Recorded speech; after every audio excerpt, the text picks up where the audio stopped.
सुखदेव जी कहते हैं कि राजन, ये गुरुजी नहीं है, क्योंकि गुरु का अर्थ होता है जो अंधकार से प्रकाश की ओर ले जाए। क्या सत्य है, क्या असत्य है, यह जो ज्ञान दे वह गुरु है। तो संडामर्क जी क्या है? वो है मास्टर। मास्टर किसे कहते हैं? मासी मासी रूपकाणी टरायते थी मास्टर। महाराज, अब तो वर्तमान समय में यही है कि अब कौन सा वेतन चल रहा है? 7वां वेतन चल रहा है, 8वां वेतन चल रहा है। अगर आपने कहा से गणेश पढ़ा दिया विद्यालय में, तो महाराज सांप्रदायिक जो ताकतें हैं वो खड़ी हो जाएंगी। इसलिए आपको वही पढ़ाना है जो सरकार विद्यालय में लागू करे। अगर सरकार कहती है कि गा से गणेश नहीं पढ़ाना, तो क्या पढ़ाना है? कहा कि महाराज गा से गधा पढ़ाओ, क्योंकि अगर गा से गणेश पढ़ाया तो जो अन्य समुदाय के लोग हैं वो नाराज हो जाएंगे।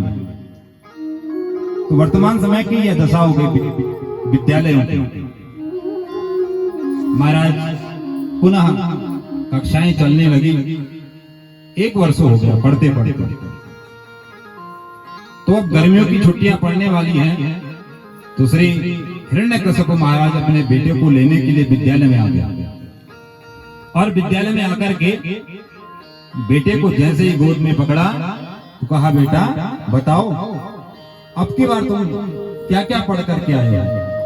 कहा, पिताजी मैं 9 बातें सीख करके आए हूँ। प्रसन्न हो गए, कोई दैत्य नीति सीख करके आए होंगे।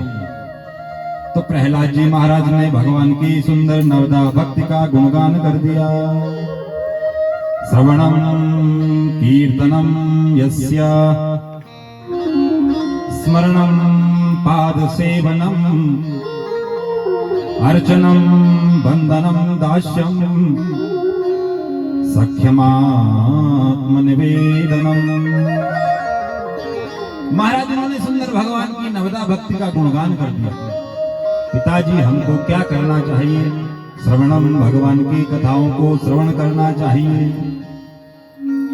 और जो कथा हम श्रवण करते हैं घर में जाकर के उसका कीर्तन करना चाहिए। और जब परिवारजनों के साथ में उसका कीर्तन हो गया, उसके बाद स्मरणम पाद सेवनम। महाराज जो आपने सुना सोते समय उसका स्मरण करिए। आज हमने कौन कौन सी कथाओं का श्रवण किया? भगवान के चरणों का ध्यान करिए। और फिर मानसिक पूजा, सबसे बड़ी पूजा है मानसिक पूजा। अर्चनम बंदनम दास्यम सख्यमात्म निवेदनम। आप जब इसी प्रकार से धीरे धीरे भगवान के नवदा भक्ति की ओर बढ़ेंगे, क्रमानुसार 9 सीढ़ियों को पार करेंगे, आत्मनिवेदन, भगवान के चरणों में आपकी मानसिक रूप से आपकी समर्पण हो जाएगा। महाराज जैसे ही सुना एकदम क्रोध में भर गया। श्री संडामर्क जी के पास गया और तलवार लेकर के उनको मारने के लिए चल पड़ा। हिरण्यकशिप, क्या यही पढ़ाने के लिए हमने विद्यालय में बच्चे को भेजा है? तो संडामर्क जी महाराज घबराते हुए श्री हिरण्यकशिप महाराज से कहने लगे, न मत प्रणीतम न पर प्रणीतम सुतो वदते तवेन्द्र शस्त्रो नैसर्ग की अमतिरस्य राजन नियच्छमन्युम करदाश्वमानः। अरे महाराज, हम आपके बच्चे को ये सब नहीं पढ़ाते। हमें तो लगता है कि ये बच्चा आपका कहीं से पढ़ कर के आया है, और कहते भी ठीक है, क्योंकि उन्होंने माँ के गर्भ में ही श्री नारद जी महाराज से विद्या का अध्ययन कर लिया है। महाराज हिरण्यकशिप ने कहा, जाओ इसे जाकर के प्राणों के घाट उतार दो। बड़े बड़े पर्वतों से दैत्यों ने श्री प्रहलाद जी महाराज को गिराया, लेकिन जाको राखी साहिया मार सके ना कोई। साक्षात भगवान जब उनकी रक्षा कर रहे हैं तो उनका कुछ भी बिगड़ने वाला नहीं। बोलो भक्तवत्सल भगवान की। महाराज जब कुछ न हुआ तो कहा होलिका से जलवाओ, लेकिन होलिका स्वयं जल गई, प्रहलाद जी महाराज को कुछ न हुआ।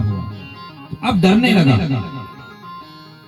कि कहीं ये मेरी मृत्यु का कारण तो नहीं बन गया, क्या बात है। तो श्री संदास मार्ग जी महाराज कहते हैं कि महाराज एक मौका और दे दीजिए, अगर अब की बार आपका बालक नहीं सुधरा तो महाराज फिर आप हमको जो दंड देना चाहें दे सकते हैं। कहा कि चलो ठीक है। पुनः वह विद्यालय में ले गए। तो विद्यालय में सारे विद्यार्थियों के साथ में श्री हिरण्यकश्यप के उस दैत्य नीति को वो पढ़ाने लगे। लेकिन महाराज एक दिन क्या हुआ कि गुरुजी चले गए बाजार। अब जितने सारे विद्यालय में विद्यार्थी हैं वो प्रहलाद जी महाराज को देखते रहते हैं। मन तो उनका भी करता है कि हम भी प्रहलाद की तरह कार्य करें, लेकिन क्या करें, गुरुजी से डर लगता है। तो प्रहलाद जी महाराज उनको एक स्थान में बैठा करके सारे विद्यार्थियों को समझाते हैं। कौमार आचरित प्राज्ञो धर्मान भागवतानिह दुर्लभम मानुषम जन्म तदप्यमृतदर्पहम्।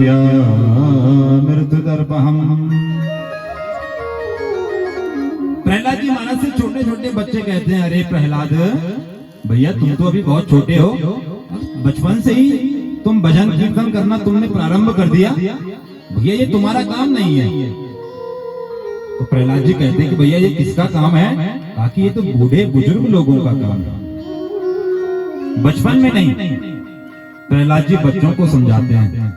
दुर्लभम मानुषम जन्म, अरे भैया ये जो मनुष्य जन्म है ये बड़ा दुर्लभ है, और ये दुर्लभ मनुष्य जन्म जब प्राप्त होता है देहिनाम क्षणभंगुरम,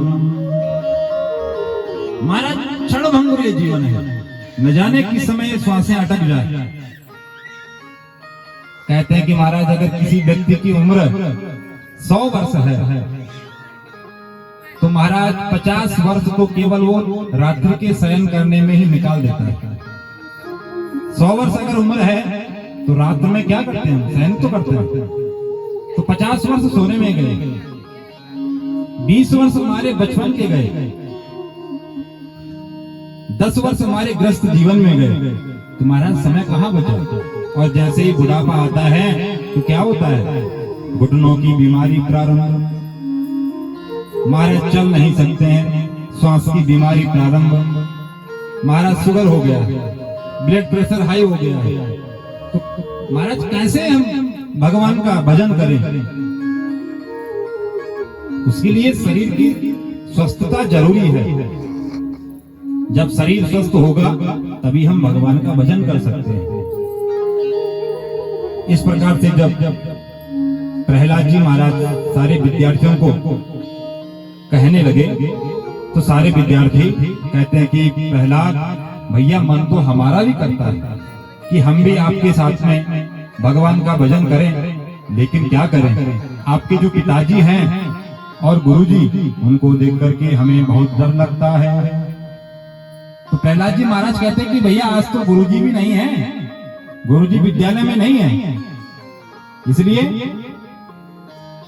आइए हम आपके साथ में भजन करते हैं। तो जितने भी विद्यार्थी हैं वो प्रहलाद जी को बीच में खड़ा करके और चारों ओर सारे विद्यार्थी खड़े होकर के भगवान का भजन करने लगे। तो जो प्रहलाद जी महाराज हैं वो विद्यालय के सारे विद्यार्थियों को समझा रहे हैं। क्या समझा रहे हैं? कि जिंदगी एक किराए का घर है, एक न एक दिन बदलना पड़ेगा।